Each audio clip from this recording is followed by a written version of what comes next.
Question is from Kyle Grego.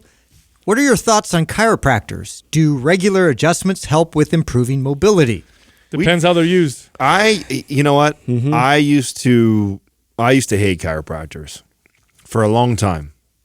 And that was a total overgeneralization because in my experience, all the ones that I had spent time with, I just wasn't impressed. I wasn't impressed with... They were all the whack-em, crack-em ones. Yeah, especially... Now, remember, I've been doing this now for almost 2 decades. So 10, 15 years ago, the type of chiropractors that I was meeting compared to what I've met now is like night and day difference. I mean, when you look at the Dr. Brink, Dr. Shallows... I mean, these guys, the information that they're putting out, I know the Move You guys, I believe, are also chiropractic doctors too. And I don't know when this transition happened for them. This would be great to actually ask Dr. Brink when this started to happen. But at one point, they started to kind of move away from only those types of doctors. And a lot of this newer breed that's coming through. In fact, I was at my high school reunion.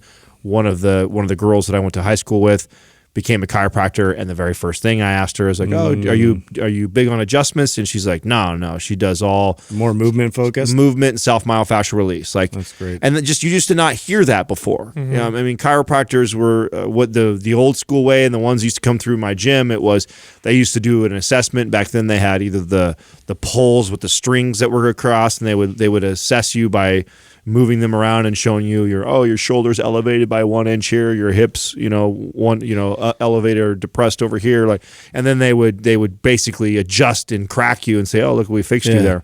And then you would see, or you'd see like the ones that are digital later on. Well, that I am not a fan of, especially when you do an adjustment and there's no prescription of what to do afterward. That's where I'm like, there's no fixing the root. They want you to come back so they can give you temporary relief again. I mean, this was my experience, even like, because I took a lot of damage from football, where like I had ribs out and things, and they would actually help a lot because it was like restricting my breathing on some level, and I had pain, and so it's like they could adjust my rib to be set back, but then the pain would be worse a lot of times, and like I didn't really have like any kind of like strengthening protocol or anything I could do, which was frustrating. Well, the science supports chiropractic adjustments for certain kinds of pain relief. That's why it's covered by insurance. Studies do support that it does provide pain relief.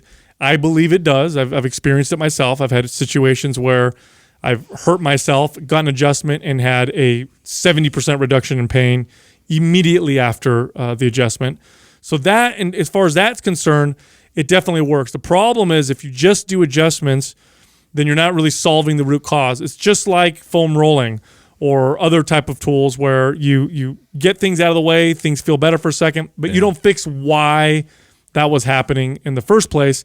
And so you have to continue to get adjusted, week in and week out. Dr. Shallow actually explained this quite well. So there are lots of small joints in areas of the body that are very difficult to articulate. And so what ends up happening is, for whatever reason, let's say you have poor mobility, overuse, or maybe you have an injury, some of those small joints and what areas freeze up because the muscles in between them tighten and tense up. This is the body's way of protecting itself. So if you hurt a joint, especially if it's a small joint, the surrounding muscles seize up and tighten to prevent it from moving. This is, again, your body's attempt at making it, keeping it from getting any more hurt. The problem is that itself then causes pain. So now you've got these joints that don't want to articulate, muscles around them that are really, really tight, and it just hurts.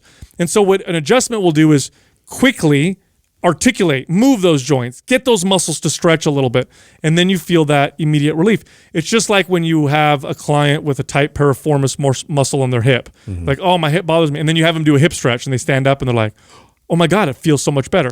All we did is send a signal to the central nervous system that told the CNS, hey, this muscle doesn't need to be tense. Right. It can relax a little bit.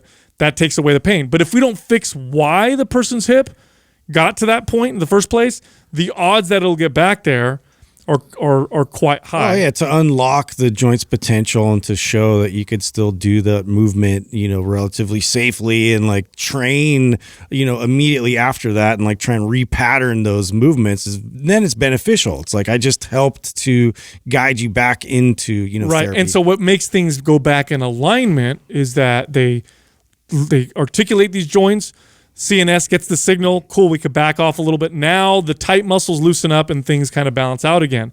But again, if your daily movement caused that to happen in the first place, or whatever you're doing caused that to happen in the first place, and you keep doing it, what do you think is going to happen? Yep, it's going to go right back. You're going right back to square one. So a real easy way to tell if you have a good chiropractor or not is if they do or do not prescribe work for you to do outside of the adjustment. or do exercises with you. That's that. I mean, same difference. I mean, right? Dr. Brink's office is mostly like an exercise room. Yeah, I mean, that's how he won me over in the first place. Is when I came in to see him, we never once even I didn't lay on Dr. Brink's adjustment table for like a year and a half of knowing him. Well, and a lot of it's the patient's fault, right? Like I want that. Like even me going in, I had hip problems. I kind of wanted him to just crack and give me that relief. And he's like, do these, really uncomfortable movement drills. And I'm like, like flipping them off, as I'm doing it. But Right. it was way better that he had that approach. Yeah, and I'm glad that it's changing. There was a period there where, and I'm sure there's a lot of chiropractors that still do this. I don't remember what method it was, but there was this. It was popular where chiropractors were learning how to maximize their revenue. And one of the ways that they were maximizing their revenue, and it became this like, they actually gave it a name. It was like a way of doing this of adjusting people. Yeah, it was like a 15-minute protocol of cracking the neck, the shoulder, the spine. They would do this like It's like a conveyor belt. They're just getting everybody through. They would actually have multiple beds lined up, or have clients and patients in 4 different rooms. Yeah. Crack this one, crack that one, go boop, boop, boop, boop. And now you're seeing 5 or 6 patients in an hour versus 1 per hour. Yeah. That's when I think shit started to go a little south for me. Oh yeah, all you have to do is, we know what 80% of the population suffer from upper cross syndrome and lower cross syndrome. So if you understand what that is, and you know what areas like a chiropractic adjustment would relieve those things, it's like you're almost guaranteed to help everybody real quick just by popping all of them in place, and they come out, they're like, oh wow, they can open their chest Just up, all restacking everything so it's nice and aligned. Right. It's like, if you just hit everybody with those 4 or 5 adjustments, everybody will walk out feeling better than what they did when they walked in, and then that sells everybody on this belief that they need to have this chiropractor every single week. But in reality, the reason why they have upper cross syndrome, lower cross syndrome is they have these tight muscles that are pulling and rounding the body into that position, and they're not addressing the imbalances through corrective exercises. And that was what I always tell clients that were in love with their chiropractors is, hey, I'm okay with the chiropractor working alongside with us, but we should be communicating like what he's adjusting and what he's trying to work on with you. And then I should be getting things from him that are telling me we should be doing these exercises, these stretches when you're coming in to see me. If he's not giving you that, he's fucking worthless. Yes, That's how and you also cannot write off the powerful placebo effect. Okay, so let me explain for a second. When they do studies on the placebo, first of all, we know the placebo effect is real, but the most powerful placebo effects have the addition of something, of some kind of a signal or something actually happened. For example, if you do a fake surgery, but you actually cut the body part open, then sew it back up, but don't actually do anything inside the joint, the placebo effect is way more powerful because the person who's getting the placebo effect has a stronger belief because, I do have stitches. Right. So now you go to There's a a visual chiropractor. there. You go to a chiropractor and he moves you or she moves you and you hear pop, pop, pop, pop. Yeah. So the odds of a placebo visceral, effect, yeah. yes, the odds of a placebo effect being more powerful in that situation are far, far, far higher.